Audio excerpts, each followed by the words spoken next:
സ്നേഹം, ദിവ്യസ്നേഹം, സ്നേഹം, ദിവ്യസ്നേഹം. ശിംശോനെ ദൈവം എപ്പോഴാണ് സ്നേഹിച്ചത്? ജനിച്ചപ്പോഴാണോ അതിനു മുൻപായിരുന്നോ? ജനിക്കുന്നതിന് മുൻപ് തന്നെ മാതാപിതാക്കളോട് ദൈവം പറഞ്ഞു. എന്താണ് പറഞ്ഞത്? നിന്റെ ഗർഭത്തിൽ ഉരുവാകുന്ന വ്യക്തി എൻ്റെ നാമത്തിനു വേണ്ടി, എനിക്ക് വേണ്ടി നാസീർ വ്രതം അനുഷ്ഠിക്കേണ്ടുന്നവനായിരിക്കണം, എനിക്ക് വേണ്ടി അവൻ വേർതിരിക്കപ്പെട്ടവനായിരിക്കണം എന്ന് പറഞ്ഞു. എൻ്റെ ഉദ്ദേശങ്ങളെ സാധിപ്പിച്ചു തരുന്ന വ്യക്തിയായിരിക്കും, എന്നെ മഹത്വപ്പെടുത്തുന്നതായ വ്യക്തിയായിരിക്കും, എൻ്റെ ഉദ്ദേശങ്ങൾക്കനുസരിച്ച് പ്രവർത്തിക്കുന്ന വ്യക്തിയായിരിക്കും. ശിംശോൻ ജനിക്കുന്നതിന് മുൻപ് തന്നെ ശിംശോനെക്കുറിച്ച് ദൈവത്തിന് ഉന്നതമായ പദ്ധതികളുണ്ടായിരുന്നു. ഹോ, എത്ര വലിയ ദൈവമാണ്! ശിംശോന്റെ ജീവിതത്തെക്കുറിച്ച് ദൈവത്തിന് വലിയ പദ്ധതികൾ ഉണ്ടായിരുന്നു. മാതാപിതാക്കൾക്ക് കുഞ്ഞുങ്ങളില്ലാതിരുന്ന സമയത്താണ് മനോഹയുടെ ഭാര്യയ്ക്ക് ദൈവം ഒരു കുഞ്ഞിനെ ദാനമായി കൊടുത്തിട്ട് പറയുകയാണ്, ഇവനെ എൻ്റെ നാമത്തിനു വേണ്ടി വേർതിരിക്കണമെന്ന്. ഇല്ലാതിരുന്ന കുഞ്ഞുങ്ങളുണ്ടാകുമ്പോൾ ആ കുഞ്ഞുങ്ങളെക്കുറിച്ച് ഒരുപാട് ജാഗ്രത വഹിക്കാനിടയാകും. എന്നാൽ ദൈവം തൻ്റെ പദ്ധതി നിർവഹിക്കുന്നതിന് വേണ്ടി തക്ക സമയത്ത് അവരുടെ ഗർഭത്തെ തുറന്ന് താമസിച്ച് കുഞ്ഞുങ്ങളുണ്ടായ ആളുകളുടെ ജീവിതത്തിലെല്ലാം നിങ്ങൾ ശ്രദ്ധിച്ചു നോക്കിയാൽ കാണാം, ആ കുഞ്ഞുങ്ങൾ ജനിക്കുവാൻ താമസിച്ചുവെങ്കിലും ദൈവത്തിൻ്റെ പദ്ധതി മാത്രം അവരിൽ നിന്ന് മാറിപ്പോവുകയില്ല. ദൈവം അവരെ മറന്നു പോവുകയും ഇല്ല. പുറമെയുള്ള സൗന്ദര്യം നോക്കുവാനിടയായി. എനിക്ക് ആ പെൺകുട്ടി വിവാഹം കഴിക്കണമെന്ന് പറഞ്ഞു. വേണ്ട എന്ന് പറഞ്ഞപ്പോൾ, എന്തുകൊണ്ടാണെന്ന് ചോദിച്ചപ്പോൾ, എനിക്ക് ഇഷ്ടമാണെന്ന് പറയുന്നു. ആ വാക്കിവിടെ നോക്കുക, എന്താണ്? വായിക്കുക. ഇന്ന് ആൺകുട്ടികളും പെൺകുട്ടികളും ഈ വചനം ഏറ്റവും കൂടുതൽ വായിക്കാറുണ്ട്. അതാണ്, എനിക്കിഷ്ടമാണ് മമ്മി, ഞങ്ങൾ രണ്ടുപേരും തമ്മിൽ സ്നേഹമാണ്, അവനില്ലാതെ എനിക്ക് ജീവിക്കുവാനേ കഴിയില്ല മമ്മി, പോയി ചാക. കല്യാണം കഴിച്ചിട്ട് ചാകുന്നതിനേക്കാൾ നല്ലതല്ലേ അതിന് മുൻപ് തന്നെ പോയി ചാകുന്നത്? അതേ വ്യക്തി തന്നെ 6 മാസം കഴിഞ്ഞിട്ടൊന്ന് പറയും, ഇവനോട് കൂടെ എനിക്ക് ജീവിക്കാനേ കഴിയില്ല. വീണ്ടും അതേ ഡയലോഗ്. അയ്യോ, എന്തൊരു കാര്യം! എനിക്കിഷ്ടമായതുകൊണ്ട് വിവാഹം കഴിപ്പിച്ച് തരണമെന്ന് പറഞ്ഞു. വേണ്ട മകനെ എന്ന് പറഞ്ഞപ്പോൾ പോയി വിവാഹം കഴിച്ചു. ആ കാലത്ത് വിവാഹമെന്ന് പറയുമ്പോൾ വലിയ വിരുന്ന് സൽക്കാരമാണ്. എത്ര ദിവസമാണ്? 7 ദിവസമാണ്. എത്ര ദിവസമാണ്? 7 ദിവസം. 10ാമത്തെ വാക്യം വായിക്കുക. അങ്ങനെ അവന്റെ അപ്പൻ ആ സ്ത്രീയുടെ വീട്ടിൽ ചെന്ന് ശിംശോൻ അവിടെ ഒരു വിരുന്ന് കഴിച്ചു. യൗവനക്കാർ അങ്ങനെ ചെയ്യുക പതിവായിരുന്നു. അപ്പൻ പോയില്ലേ? പോകാതിരിക്കുമോ? കാരണം അപ്പന്റെ ഹൃദയം എത്രത്തോളം വേദനിക്കും. ഒരു വിവാഹം നടക്കുമ്പോൾ വിവാഹത്തിൽ ദൈവത്തെയാണ് മഹത്വപ്പെടുത്തേണ്ടത്. ക്രിസ്തീയ ജീവിതമെന്ന് നോക്കുമ്പോൾ വിരുന്നും ഉത്സവങ്ങളും ആഘോഷങ്ങളും ഒന്നുമല്ല. അത് മനസ്സിലാക്കണം. ദൈവത്തിന്റെ സ്നേഹത്തെക്കുറിച്ച് പ്രസംഗിക്കുന്നതാണ്. സമയത്തും അസമയത്തും സുവിശേഷത്തിനു വേണ്ടി ഒരുങ്ങിയിരിക്കാൻ വചനം പറയുന്നു. ശിംശോൻ അവരോട് പിന്നെന്താണ് ചെയ്തത്? അവരോട് കടമൊക്കെ പറയാനിടയായി, കടം കഥ പറയാനിടയായി. അതായത് ചൂതാട്ടം പോലെ, ഗാംബ്ലിംഗ്. എന്താണ്? ചീട്ടു കളിക്കുക, ചൂതാടുക, ക്യാരം ബോർഡ് കളിക്കുന്നു. നമ്മുടെ കുഞ്ഞുങ്ങൾ ക്യാരം ബോർഡ് കളിക്കുന്നു. അതിലെന്താണ് കുഴപ്പമെന്ന് ചോദിച്ചപ്പോൾ നോക്കുമ്പോൾ അവിടെ പണം വെച്ചാണ് കളിക്കുന്നത്, ബെറ്റ് വെച്ചുകൊണ്ടാണ് കളിക്കുന്നത്. എന്താണ്? നിങ്ങളുടെ നാട്ടിൽ ആരെങ്കിലും ചീട്ട് കളിച്ച് കോടീശ്വരനായിട്ടുള്ള വ്യക്തികളുണ്ടെങ്കിൽ കാണിക്കാമോ? കാണുവാൻ കഴിയില്ല. എന്നാൽ ചൂത് കളിച്ചിട്ട് ലക്ഷപ്രഭുക്കളായവർ, ഭിക്ഷക്കാരായ വ്യക്തികളുണ്ട്. ഞാൻ കാണിച്ചു തരാം. സകലതും നഷ്ടപ്പെട്ട് ദുഃഖത്തോടെ ഒന്നുമില്ലാത്തവനായി, ഗതിയില്ലാത്തവനായിട്ട് റോഡിൽ നടക്കുന്ന അനേകം ആളുകളെ കാണിക്കാം. ദൈവത്തിന്റെ മക്കളെക്കുറിച്ച് പറയുകയാണെങ്കിൽ അവരുടെ സന്തോഷവും അവരുടെ ആനന്ദവും അവരുടെ ഉല്ലാസവും, പാട്ടുകാരൻ പറയുന്നത് പോലെ, ഞങ്ങളുടെ വിനോദവും ഞങ്ങളുടെ സന്തോഷവും ഉല്ലാസവും എല്ലാം ഞങ്ങളുടെ യേശു മാത്രമാണ് എന്ന് പാടുന്നു. എൻ്റെ യേശുവിൽ ഞാൻ സന്തോഷിക്കുന്നു, യേശുവിൽ ഞാൻ ആനന്ദിക്കുന്നു, യേശുവിൻ്റെ മക്കളോടൊപ്പം ഞാൻ സന്തോഷിക്കുന്നു. അതാണ് ക്രിസ്തീയ ജീവിതം. നിങ്ങളുടെ മക്കളുടെ വിവാഹത്തിന് എന്തുകൊണ്ടാണ് നിങ്ങൾ സഭക്കാരെയെല്ലാം വിളിക്കാത്തത്? ബന്ധുക്കാരെ മാത്രമാണോ നിങ്ങൾ വിളിക്കുന്നത്? സഭക്കാരെ വിളിച്ചാൽ അവർ പണമൊന്നും നൽകത്തില്ല. അതായത് നീ ആഹാരം കൊടുക്കാനാണോ വിളിക്കുന്നത്, അതോ നിനക്ക് പണം വാങ്ങാനാണോ വിളിക്കുന്നത്?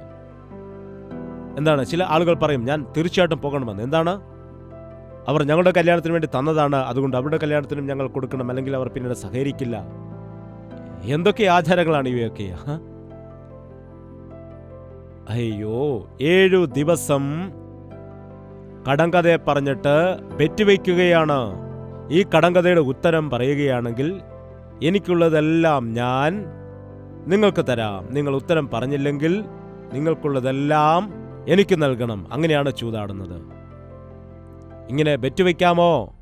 കടങ്കഥ പറയാമോ? എന്തിനാണ് ദൈവത്തിൻ്റെ മക്കൾ ഇങ്ങനെയുള്ളതായ ഹീനമായ സ്ഥിതിയിലേക്ക് വീണു പോകുന്നത്? ഈ ശിംശോൻ ആരാണ്? ഇത്ര വലിയ ദൈവമനുഷ്യനായിരിക്കുന്ന വ്യക്തി, ദൈവത്തിന്റെ ആത്മാവിനാൽ നിറയപ്പെട്ട വ്യക്തി, ലോകരുടെ കാര്യങ്ങൾ ചെയ്യുകയാണ്. ലോകം പാപവും ലോകവും വേറെ വേറെയാണ്. പാപം വിട്ടുകളഞ്ഞുകൊണ്ട് മതിയാകില്ല. എന്ത് വിട്ടുകളയണം? ലോകം നാം വിട്ടുകളയണം. ക്രിസ്തുവേശുവിനുള്ളവർ, ഗലാത്യർക്ക് എഴുതിയ ലേഖനം 1 നമുക്ക് വായിക്കാം. 5:24. ക്രിസ്തുവേശുവിനുള്ളവർ ജഡത്തെ അതിൻ്റെ രാഗമോഹങ്ങളോടുകൂടെ ക്രൂശിച്ചിരിക്കുന്നു. അതുപോലെ 6-ാം അധ്യായത്തിന്റെ 14-ാമത്തെ വാക്യം, എനിക്കോ നമ്മുടെ കർത്താവായ യേശുക്രിസ്തുവിന്റെ ക്രൂശിൽ അല്ലാതെ പ്രശംസിപ്പാൻ ഇടവരരുത്. അവനാൽ ലോകം എനിക്കും ഞാൻ ലോകത്തിനും ക്രൂശിക്കപ്പെട്ടിരിക്കുന്നു. എന്താണ് ക്രൂശിക്കപ്പെട്ടിരിക്കുന്നു? ലോകം എന്നെ ആകർഷിക്കുകയില്ല. അതിന് മധ്യയിൽ ക്രൂശ് തടസ്സമായിട്ട് നിൽക്കുന്നുണ്ട്. അതാണ് ക്രിസ്തീയ ജീവിതം. ഈ കാലത്ത് ലോകത്തോട് ഇഴുകിച്ചേരുന്നതായ ക്രിസ്ത്യാനികളെയാണ് കാണുന്നത്. ലോത്തിനെ പോലെ, ലോത്തിന്റെ കുടുംബത്തെ പോലെ നശിച്ചു പോകുന്നതായി കാണുന്നു. ശിംശോനെ പോലെയുള്ളവൻ, ദൈവത്തിന്റെ അഭിഷേകം പ്രാപിച്ചവനായ വ്യക്തി, എത്ര ഹീനമായ സ്ഥിതിയിലേക്കാണ് വീണുപോയത്. ഒന്നാമതായി വിവാഹ വിഷയത്തിൽ കുഴപ്പം കാണിച്ചു. രണ്ടാമത് ലോകത്തിന്റെ രീതികൾ അനുസരിച്ചുകൊണ്ട്, ബെറ്റ് വെച്ചുകൊണ്ട്, വിരുന്നുകൾക്കും ഉല്ലാസങ്ങൾക്കും ജീവിതത്തിൽ ഇടം കൊടുത്തുകൊണ്ട്, വിവാഹത്തിന് വില കൊടുക്കാതെ, വിവാഹം എല്ലാത്തിനേക്കാളും വിലയേറിയതാണ്. വിവാഹങ്ങളിൽ അന്യ സമ്പ്രദായങ്ങളെ ആചരിക്കുവാൻ പാടില്ല. വിവാഹം വിശുദ്ധമായതാണ്. വിശുദ്ധ വിവാഹം. കല്യാണക്കുറിയുടെ മേൽ എന്താണ് എഴുതിയിരിക്കുന്നത്? ക്രിസ്ത്യാനികളുടെ വിശുദ്ധ വിവാഹം. വിവാഹത്തിൽ കർത്താവിനെ ക്ഷണിക്കണം. ശിഷ്യന്മാർ വിവാഹത്തിൽ കർത്താവിനെ ക്ഷണിക്കുവാനിടയായി. ദൈവമക്കൾ അവിടെ ഉണ്ടെങ്കിൽ കലഹമുണ്ടാകില്ല, പ്രശ്നങ്ങൾ ഉണ്ടാകില്ല. വിവാഹമാണെങ്കിൽ കുറച്ച് ബഹളമൊക്കെ വേണം. അതാണ് നാട്ടുകാരുടെയൊക്കെ ഇഷ്ടം. ചെറുക്കൻ കൂട്ടരും പെൺകൂട്ടരും തമ്മിൽ കുറച്ച് ബഹളമൊക്കെ ഉണ്ടാകണം. അതെന്താടാ എന്നൊക്കെ ചോദിച്ച്. നിങ്ങൾക്കറിയാമോ, ഞങ്ങൾ ആൺകൂട്ടരാണ്, അതുകൊണ്ട് ഇപ്പോൾ എന്താണ്, ഞങ്ങൾക്ക് ആദ്യം തന്നെ ആഹാരം വിളമ്പണം. അതൊന്നും അറിയില്ലായിരുന്നോ? ഇവിടുത്തെ രണ്ടാമത് ചോറ് കൊടുക്കത്തില്ലേ എന്നൊക്കെ ചോദിച്ച് വിവാഹ സമയത്ത് ബഹളമുണ്ടാക്കുന്ന അനേകം ആളുകളുണ്ട്. ആഹാര വിഷയത്തില് അയ്യോ, ഞാനിപ്പോഴും ഓർക്കുന്നുണ്ട്. ഞാൻ ചെയ്തതായ കല്യാണങ്ങള് അതൊരു ഉപവാസ പ്രാർത്ഥനയുടെ പോലെ അനുഭവമായിരുന്നു. കല്യാണ സമയത്ത് എല്ലാവരും പ്രാർത്ഥിക്കും, ചെറുക്കനും പെണ്ണിനും വേണ്ടി എല്ലാവരും പ്രാർത്ഥിക്കും. എന്നാൽ ഈ കാലത്ത് വിവാഹങ്ങൾ വളരെ വിചിത്രമായി തീരുന്നു. അതുകൊണ്ട് വളരെ ജാഗ്രതയോടെ ആയിരിക്കണം. ഈ സന്ദേശം കേൾക്കുന്ന എല്ലാവരും നിങ്ങളുടെ മക്കളുടെ വിവാഹ വിഷയത്തിൽ വളരെ ജാഗ്രതയോടെ തീരുമാനങ്ങൾ എടുക്കണം. ദൈവത്തിന് നിങ്ങളെക്കുറിച്ച് വലിയ പദ്ധതികളുണ്ട്. നിങ്ങളുടെ മക്കളെക്കുറിച്ച് വലിയ പദ്ധതികളുണ്ട്. അതുകൊണ്ട് നിസ്സാരമായ കാര്യങ്ങളെ ഓർത്തുകൊണ്ട് നിങ്ങൾ വ്യഗ്രതപ്പെടേണ്ട കാര്യമില്ല. സ്ത്രീധനത്തിന് വേണ്ടിയോ സമ്പത്തിന് വേണ്ടിയോ ലോകപ്രകാരമായുള്ള കാര്യങ്ങൾക്ക് വേണ്ടിയോ അല്ല വിവാഹം നടക്കേണ്ടത്. ഇത് ദൈവത്തിന്റെ ഹിതമാണോ എന്ന് നിങ്ങൾ ആദ്യം മനസ്സിലാക്കിയെടുക്കണം. ഇവിടെ ശിംശോൻ പടികൾ താഴേക്ക് ഇറങ്ങി വരികയാണ്. ഏറ്റവും മുകളിൽ നിന്ന വ്യക്തി പിന്നീട് ടിഷ് ടിഷ് ടിഷ് എന്ന് താഴേക്ക് ഇറങ്ങി വരികയാണ്. ഇനി ഈ ഭാര്യയെക്കുറിച്ചൊന്ന് ശ്രദ്ധിച്ചു നോക്കാം. വിവാഹം നടന്ന ആദ്യ ദിനങ്ങളിൽ നമുക്ക് വായിക്കാം 14-ാം അധ്യായത്തിന്റെ 16-ാം വാക്യം. ഈ വചനങ്ങളെല്ലാം തന്നെ വളരെ ജാഗ്രതയോടെ നിങ്ങൾ വീട്ടിൽ പോയിട്ടും ധ്യാനിക്കേണ്ട വിഷയമാണെന്ന് ഞാൻ ഓർമ്മിപ്പിക്കുന്നു. അതുകൊണ്ട് 16-ാമത്തെ വാക്യം ശ്രദ്ധിക്കുക. ഇപ്പോൾ വായിക്കുക. ശിംശോന്റെ ഭാര്യ അവന്റെ മുൻപിൽ കരഞ്ഞു. നീ എന്നെ സ്നേഹിക്കുന്നില്ല, നീ എന്നെ വിദ്വേഷിക്കുന്നു. പ്രിയപ്പെട്ട സഹോദരിമാരെ, നിങ്ങൾ കരയരുത്. കാരണം ഇങ്ങനെ അലിഞ്ഞു പോകും. അവൻ്റെ മുൻപിൽ വീണ് കിടന്ന് കരയുകയാണെങ്കിൽ പിന്നെ എന്താണ് വിചാരിക്കുന്നത്? ഞാനാണ് ദൈവമെന്ന് വിചാരിച്ചിങ്ങനെ ഇരിക്കും. നിങ്ങളോട് കരുണ കാണിക്കും. അതുകൊണ്ട് എത്ര വലിയ കൊമ്പൻ മീശയുള്ളതായ ഭർത്താവാണെങ്കിലും സഹോദരിയുടെ സ്നേഹമില്ലെങ്കിൽ താഴേക്ക് വീണു പോകും. നിങ്ങൾ എത്ര ശക്തിയും എത്ര കഴിവുമുള്ള വ്യക്തിയാണെങ്കിലും എന്താണ് വചനത്തിൽ പറയുന്നത്? ജ്ഞാനിയായ സ്ത്രീ തൻ്റെ വീട് പണിയുന്നു, ഭോഷയായവൾ ആ വീട് എന്താണ് നശിപ്പിച്ചു കളയുകയാണ് ചെയ്യുന്നത്. അതാണ് വചനം പറയുന്നത്. എത്രയോ വീടുകൾ ഇന്ന് നശിച്ചു പോകുന്നുണ്ട്. ഈ പെണ്ണുങ്ങൾ കരയുവാനിടയാകും. കരയുന്നെന്ന് പറഞ്ഞ് ചെയ്തു കൊടുക്കരുത്. എന്തുകൊണ്ട് കരയുന്നു എന്ന് ചോദിക്കുക. കരഞ്ഞെന്നും പറഞ്ഞ് സ്വന്തം വീട്ടിലേക്ക് പോകാൻ വേണ്ടി പറയരുത്. കരഞ്ഞെന്നും പറഞ്ഞ് വലിയ TV കടം വാങ്ങിച്ചു കൊടുക്കേണ്ട കാര്യമില്ല. കഴിഞ്ഞ ദിവസം ഒരാൾ എനിക്ക് മെസ്സേജ് ചെയ്തു, ഭാര്യ എപ്പോഴും കരച്ചിലാണ്, അത് വാങ്ങണം ഇത് വാങ്ങണമെന്ന്, സാരി വാങ്ങണമെന്ന് പറഞ്ഞ് അവസാനം ക്രെഡിറ്റ് കാർഡ് കൊടുത്തിട്ട് എല്ലാം വാങ്ങി. ഇപ്പോൾ ക്രെഡിറ്റ് കാർഡ് ബ്ലോക്കായിരിക്കുന്നു. എനിക്ക് കടം വർദ്ധിച്ച് അവസാനം പ്രശ്നമായപ്പോൾ എൻ്റെ ഭാര്യ നിന്നോടുകൂടെ ജീവിക്കാൻ കഴിയില്ലെന്ന് പറഞ്ഞിട്ട് എന്നോട് ഇട്ടിട്ട് പോകാനിടയായി. ഇപ്പോൾ ഞാൻ എങ്ങനെയാണ് കടം തീർക്കുന്നത്? എൻ്റെ ശമ്പളം കൊണ്ട് അത് അടയ്ക്കുവാൻ തികയുന്നതേ ഇല്ല എന്ന് പറഞ്ഞ് കരയുകയാണ്. നിന്റെ കയ്യിലേക്ക് ക്രെഡിറ്റ് കാർഡ് തന്നാൽ പിന്നെ നീ അത് പോയി സ്വൈപ്പ് ചെയ്യത്തില്ലേ? ക്രെഡിറ്റ് കാർഡ് മറ്റാർക്കും കൊടുക്കരുത്. ചില സമയത്ത് ഭർത്താവിനായിരിക്കും ഈ സ്വഭാവം, വെറുതെ ചിലവാക്കുന്നത്. അതുകൊണ്ട് അതെടുത്ത് മാറ്റിവെക്കണം, അല്ലെങ്കിൽ കീഴ്ക്കളഞ്ഞേക്കുക, പ്രശ്നം തീരുമല്ലോ. എല്ലാ ഭാര്യമാരും അങ്ങനെയല്ല. ചില ആളുകളുണ്ട് വളരെ കഷ്ടപ്പെട്ട് ഉണ്ടാക്കുന്നതായ പണം അനാവശ്യമായിട്ട് ചിലവഴിക്കാതെ മാറ്റിവെക്കുന്നതായ നല്ല സഹോദരിമാരും ഉണ്ട്. എന്നാൽ ഇവിടെയുള്ളതായ ഈ സ്ത്രീക്ക് ഭക്തിയില്ല, ലോകകാര്യങ്ങൾ മാത്രമേ അറിയാവൂ. ഭർത്താവിനെ എങ്ങനെ കുപ്പിയിലിറക്കണമെന്ന് അമ്മ പറഞ്ഞു കൊടുത്തു കാണും. അതുകൊണ്ടാണ് ഭർത്താവിനെ എങ്ങനെ വരുതിക്ക് നിർത്തണമെന്ന് അവർ ഉപദേശം സ്വീകരിച്ചു വരുന്നത്. അതേ അമ്മ തന്നെ പിന്നെന്ത് ചെയ്യുമെന്നറിയാമോ? അവരുടെ മകനോട് പറയും, ഭാര്യ പറയുന്നതനുസരിച്ച് ചെയ്തു കൊടുത്താൽ പറയും, നീ എന്താണ് പെണ്ണിൻ്റെ പുറകെ അവളുടെ വാക്ക് കേട്ട് തിരിയുന്നത്? നീ എന്നാ പെങ്കോന്തനാണോ? നീ എന്തിനാണ് ഇങ്ങനെ നടക്കുന്നത്? എന്നാൽ മകളോട് പറയും, നിന്റെ ഭർത്താവിനെ വരുതിക്ക് നിർത്തണമെന്ന്. യഥാർത്ഥത്തിൽ ഇവരെ എന്താണ് ചെയ്യേണ്ടത്? അങ്ങനെയുള്ള അമ്മമാരും ഉണ്ട്.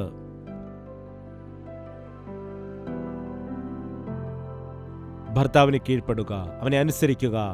അവൻ നല്ലവനല്ല അമ്മേ, സാരമില്ല, നീ പ്രാർത്ഥിക്കുക, ദൈവം അത്ഭുതങ്ങൾ ചെയ്യുവാനിടയാകും. നീ സ്നേഹത്തോടെ പെരുമാറുക, മാതൃകയായിരിക്കുക എന്ന് പറയുന്നതായ അമ്മമാരുമുണ്ട്. അതുപോലെ ഭാര്യയാണ് മോനെ, നീ കൈവെക്കാൻ പാടില്ല. അമ്മേ എന്നോട് മറുതലിച്ച് സംസാരിക്കുന്നു, സാരമില്ല, നിന്റെ മകളെപ്പോലെ നീ സ്നേഹിക്കാൻ നോക്കുക, നീ സഹിക്കുക എന്ന് പറയുന്നതായ അമ്മമാരും അപ്പന്മാരുമുണ്ട്. നിങ്ങളുടെ അപ്പന്മാരെങ്ങനെയാണെന്ന് എനിക്കറിയില്ല. എന്നാൽ നിങ്ങൾ വിചാരിക്കണം, ദൈവത്തോട് ഭക്തിയുള്ള വ്യക്തികളാണെങ്കിൽ നിങ്ങളുടെ കുടുംബത്തെ പണിയുന്ന വ്യക്തികളായിരിക്കണം, അല്ലാതെ സമാധാനം നഷ്ടപ്പെടുത്തുന്നവരാകരുത്. അവർ സമാധാനം കൊടുക്കുന്നവരാണ്. ഇവിടെ ഭാര്യയുടെ കരച്ചിൽ കേട്ടുകൊണ്ട് എന്താണ് ചെയ്തത്? എല്ലാം പറഞ്ഞു കൊടുത്തു. എന്ത്? കടങ്കഥയുടെ അർത്ഥം അവൾക്ക് പറഞ്ഞു കൊടുത്തു. അവൾ എന്താണ് ചെയ്തത്? അവിടെ ചെന്ന് അവരോടെല്ലാം പറഞ്ഞു കൊടുത്തു. അവരോട് പറഞ്ഞു കൊടുത്ത വിഷയം ഇവര് മനസ്സിലായോ ഇല്ലയോ? എത്ര തവണ ഒരാളെ നാം വിശ്വസിക്കും? ഒറ്റത്തവണ വിശ്വസിക്കുകയുള്ളൂ. വീണ്ടും നീ സെയിം തന്ത്രം തന്നെ കൊണ്ടുവരികയാണെങ്കിൽ നിന്നെ ഒരിക്കലും വിശ്വസിക്കുകയില്ല. ഒരിക്കലും ഭർത്താവിനെ വഞ്ചിക്കരുത്. ഭർത്താവിനെ വഞ്ചിക്കുന്നവർ സ്വയം വഞ്ചിക്കുകയാണ് ചെയ്യുന്നത്. ഭാര്യയെ വഞ്ചിക്കുന്നവർ സ്വയം വഞ്ചിക്കുകയാണ് ചെയ്യുന്നത്. ഭാര്യയ്ക്കും ഭർത്താവിനുമിടയിൽ വേറെ രഹസ്യങ്ങൾ ഉണ്ടെങ്കിൽ ഒരിക്കലും ആ കുടുംബം നിലനിന്നു പോവുകയില്ല. ഭാര്യയും ഭർത്താവും ഏക മനസ്സുള്ളവരായിരിക്കണം. അപ്പോഴാണ് കുടുംബം പണിയപ്പെടുന്നത്. അല്ലെങ്കിൽ കുടുംബം വേർപിരിഞ്ഞു പോകും, ഛിന്ന ഭിന്നമാകും. പിന്നീട് എന്താണ്? അവൻ അവിടെ ചെന്ന് അവരെ കൊല്ലുവാനിടയായി, കോപം ജ്വലിക്കാനിടയായി. നിനക്ക് ഒരു അധികാരം തന്നിരിക്കുന്നത് നിന്റെ ഇഷ്ടം പോലെ ഉപയോഗിക്കാനല്ല, നിന്റെ വ്യക്തിപരമായ വിഷയങ്ങൾക്ക് വേണ്ടിയല്ല. ഇന്ന് ദൈവത്തിന്റെ നാമത്തിൽ നിങ്ങൾ നൽകുന്നതായ കാണിക്കയാകട്ടെ, സ്തോത്രകാഴ്ചയാകട്ടെ, അവയെല്ലാം ദൈവത്തിന്റെ നാമത്തിന് വേണ്ടി ഞങ്ങൾ ഉപയോഗിക്കണം. അത് ആഡംബരങ്ങൾക്ക് വേണ്ടി ഉപയോഗിക്കാനല്ല, അത് ദൈവത്തിന്റെ കാര്യങ്ങൾക്ക് വേണ്ടിയല്ലാതെ സ്വന്തം കാര്യങ്ങൾക്ക് വേണ്ടി, ലോകപ്രകാരമുള്ളതായ കാര്യങ്ങൾക്ക് വേണ്ടി ഉപയോഗിക്കുന്നതായ വ്യക്തികളെ കാണുമ്പോൾ എൻ്റെ ജീവിതത്തിൽ, എൻ്റെ ഹൃദയത്തിൽ ഒരുപാട് വേദന ഉണ്ടാകാറുണ്ട്, ഭയമുണ്ടാകാറുണ്ട്. ദൈവം നൽകിയിരിക്കുന്ന അധികാരം സ്വാർത്ഥമായ കാര്യങ്ങൾക്ക് വേണ്ടി ഉപയോഗിക്കുകയാണ് ചെയ്യുന്നത്. നിങ്ങൾക്ക് തന്നിരിക്കുന്ന ശരീരം ദൈവത്തിൻ്റെതാണ്.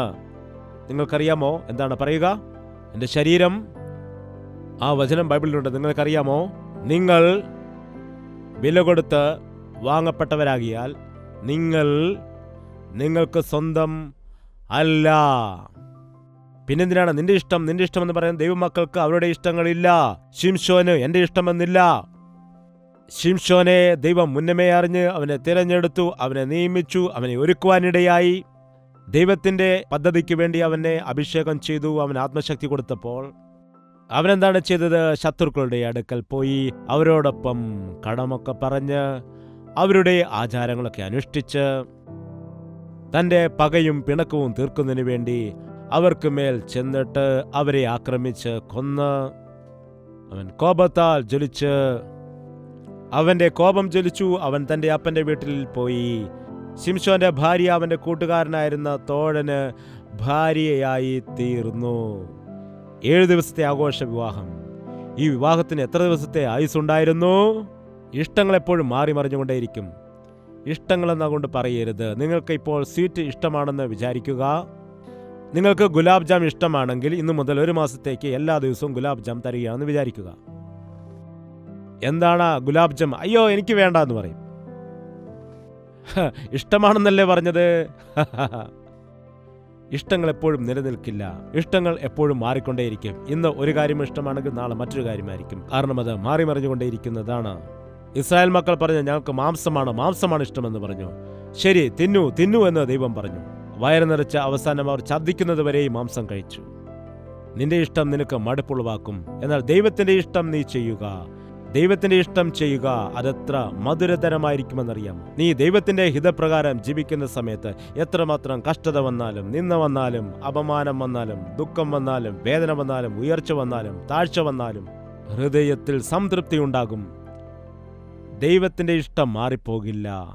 എന്നാൽ നമ്മുടെ ജീവിതത്തെക്കുറിച്ചുള്ളതായ ദൈവത്തിന്റെ പദ്ധതിയെ, ദൈവത്തിന്റെ ഹിതത്തെ നാം തന്നെ മാറ്റിക്കളയുകയാണ്. ശിംശോൻ അത്രമാത്രം താണുപോകാനിടയായി. കോപിച്ചിട്ട് അവിടെ നിന്ന് കടന്നുപോയി. വീണ്ടും കുറെ നാൾ കഴിഞ്ഞിട്ട് അവൻ തിരികെ വരാനിടയായി. ഭാര്യയുടെ അടുക്കൽ എനിക്ക് പോകണമെന്ന് പറഞ്ഞപ്പോൾ ആ പിതാവ് പറയുകയാണ്, അയ്യോ, യഥാർത്ഥത്തിൽ നീ കോപിച്ചു പോയെന്നാണല്ലോ വിചാരിച്ചത്. അതുകൊണ്ട് നിന്റെ സ്നേഹിതന് അവളെ വിവാഹം കഴിച്ചു കൊടുത്തു. ഇനിയും 2ാമത്തെ മകളുണ്ട്, അവളെ നിനക്ക് വിവാഹം കഴിച്ചു തരാം എന്ന് പറഞ്ഞു. അത് അവരുടെ ആചാരമാണ്. പിന്നീട് ശിംശോന്റെ ജീവിതത്തെക്കുറിച്ച് നാം പരിശോധിക്കുന്ന സമയത്ത് അവന്റെ വിശ്വാസത്തിൽ, ഭക്തിയിൽ എത്രമാത്രം അവൻ വീണുപോയി എന്ന് നോക്കുമ്പോൾ വേശ്യകളുടെ അടുക്കിലേക്ക് പോകുവാൻ ആരംഭിച്ചു. 16-ാം അധ്യായം 1-ാമത്തെ വാക്യം വായിക്കുമ്പോൾ,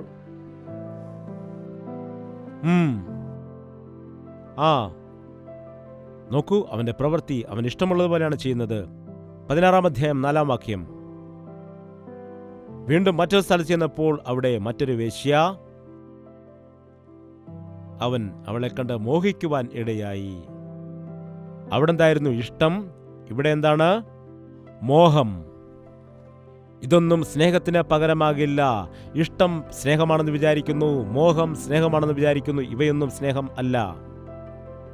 സ്നേഹം പരിശുദ്ധമായതാണ്. സ്നേഹം ത്യാഗത്തോടു കൂടിയതാണ്. സ്നേഹം ദൈവത്തിൽ നിന്ന് വരുന്നതാണ്.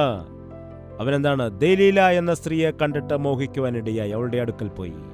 അവൾ അവനെ വശീകരിക്കുവാൻ ആരംഭിച്ചു. അവനെ ലാളിക്കുവാൻ തുടങ്ങി.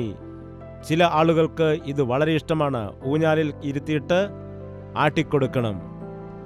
കൊച്ചുകുട്ടികളെ തൊട്ടിൽ കിടത്തി ആട്ടുമായിരുന്നു. ഇപ്പോൾ വലിയ ആളുകളെ ഉണ്ട് അതുപോലെയുള്ള തൊട്ടിലുകൊണ്ട് അതിലിരുത്തി ഇങ്ങനെ ആട്ടണം.